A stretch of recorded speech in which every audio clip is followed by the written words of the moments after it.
మోకాల నొప్పులకు ఎటువంటి సర్జరీ లేకుండా ఎపియాన్ పెయిన్ క్లినిక్ అందిస్తున్న అత్యాధునిక చికిత్స.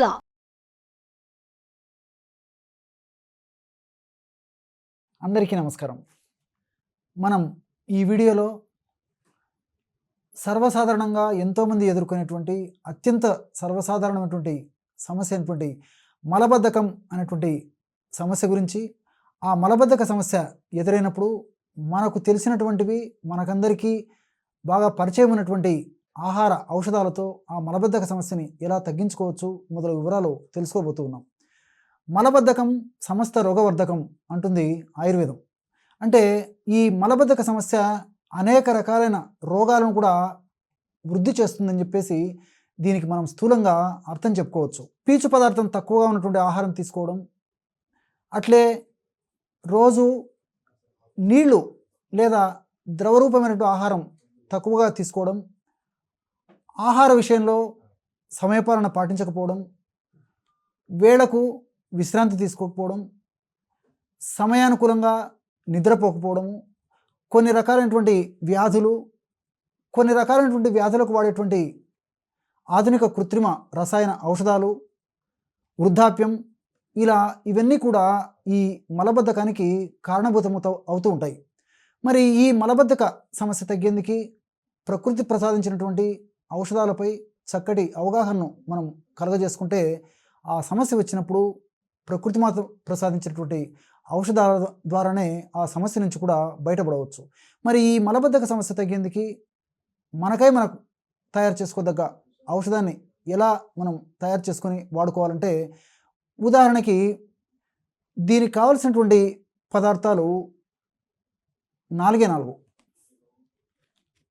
మొట్టమొదటిది కిస్మిస్. దీన్నే ఎండు ద్రాక్ష అంటారనమాట. ఈ పాయసము, లడ్డు, ఇతర తీపి పదార్థాల్లో, మరికొన్ని వంటకాల్లో కూడా ఈ యొక్క కిస్మిస్ లేదా ఎండు ద్రాక్షను ఉపయోగిస్తారు. దీన్నే మునక్క అనేటువంటి పేరుతో కూడా పిలుస్తూ ఉంటారు.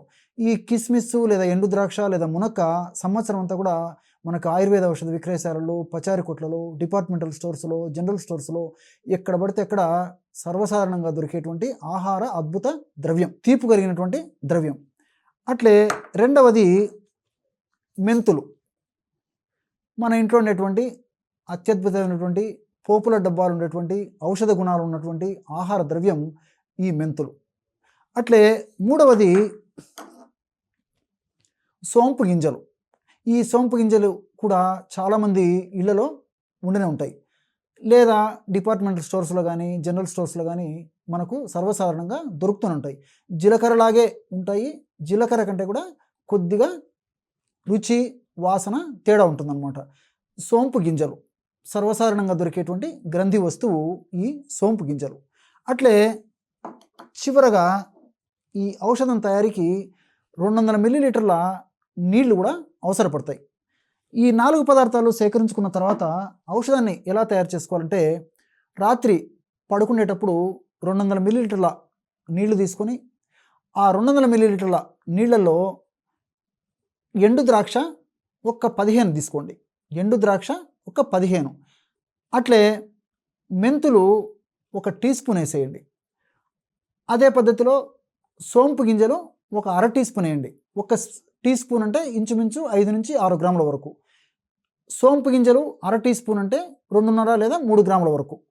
ఈ విధంగా ఆ నీళ్లలో ఈ పదార్థాలన్నింటినీ, అంటే ఎండు ద్రాక్ష, మెంతులు, సోంపు గింజలను వేసి కనీసం ఒక అరగంట సేపు నానిన తర్వాత ఆ యొక్క పదార్థాన్ని పొయ్యి మీద పెట్టేసి కొద్దిసేపు ఉడికించేసి దించి గోరువెచ్చగా ఉన్నప్పుడు ఉడగట్టేసేసి ఆ ద్రవాన్ని తాగుతూ ఉండాలి.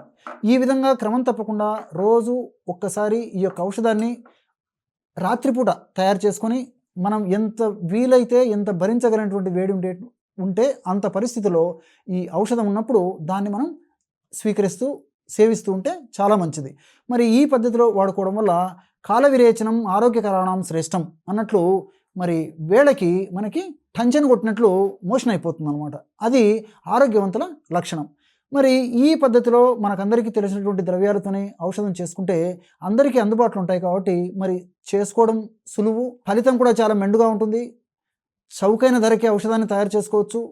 అందరికీ అందుబాటులో ఉంటుంది. తాజాగా తయారు చేసుకున్నటువంటి తృప్తి కూడా మనకు ఉంటుంది.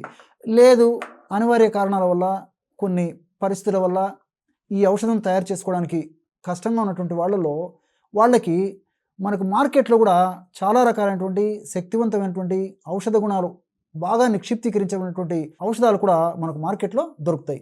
అలా ఈ యొక్క ఔషధాన్ని తయారు చేసుకోవడానికి వివిధ కారణాల వల్ల వీలు కానటువంటి వాళ్ళు ఇప్పుడు నేను చెప్పబోయేటువంటి ఔషధం కూడా చాలా చక్కగా పనిచేస్తుంది. ఈ ఔషధము మనకు మార్కెట్లో సంవత్సరం అంతా కూడా దొరుకుతుంది. ఆ ఔషధం పేరు మీరందరూ రాసుకోండి. ఇంతకుముందు చెప్పినటువంటి ఔషధాన్ని ఎలా తయారు చేసుకోవాలో రాసుకోండి.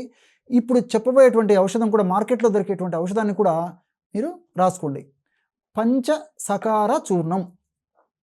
పంచసకార చూర్ణం. ఈ పంచసకార చూర్ణం అనేటువంటి ఔషధం ఆయుర్వేద ఔషధ విక్రయశాలలో దొరుకుతుంది.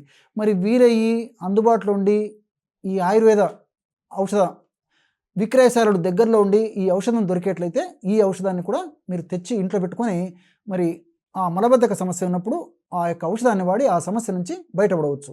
మరి ఈ పంచసకార చూర్ణాన్ని ఎలా వాడుకోవాలంటే, రోజు రాత్రి పడుకునేటప్పుడు 100 మిల్లీలీటర్ల గోరువెచ్చని నీళ్లు తీసుకోండి. 100 మిల్లీలీటర్ల గోరువెచ్చని నీళ్ళల్లో ఈ మలబద్ధక సమస్య తీవ్రతను బట్టి 1/2 టీ స్పూన్ నుంచి 1 టీ స్పూన్ వరకు, అంటే 2.5 గ్రాము లేదా 3 గ్రాముల నుంచి 5 గ్రాములు లేదా 6 గ్రాముల వరకు ఆ యొక్క చూర్ణాన్ని 100 మిల్లీలీటర్ల గోరువెచ్చని నీళ్ళలో కలిపేసి తాగుతుండాలి. ఈ విధంగా క్రమం తప్పకుండా ఈ యొక్క ఔషధాన్ని వాడినప్పటికీ చాలా చక్కటి ఫలితాలు శీఘ్రంగా వెంటనే కలిగేటువంటి అవకాశం ఉంటుంది. చూశారు కదా, ఈ కార్యక్రమంలో మలబద్ధకం అనేటువంటి సమస్యకి ప్రకృతి ప్రసాదించినటువంటి దివ్యమైనటువంటి ఔషధమైనటువంటి ఈ ద్రాక్ష, మెంతులు, సోంపుతో తయారు చేసుకున్నటువంటి ఔషధం, అదేవిధంగా ప్రకృతి ప్రసాదించినటువంటి మహర్షులు ప్రసాదించినటువంటి దివ్యమైనటువంటి ఆయుర్వేద ఔషధం పంచసకార చూర్ణం వాడేటువంటి విధానాన్ని గురించి కూడా తెలుసుకున్నాం కదా. మరొక వీడియోలో మరొక అంశంతో మళ్ళీ కలుద్దాం. అంతవరకు నమస్కారం.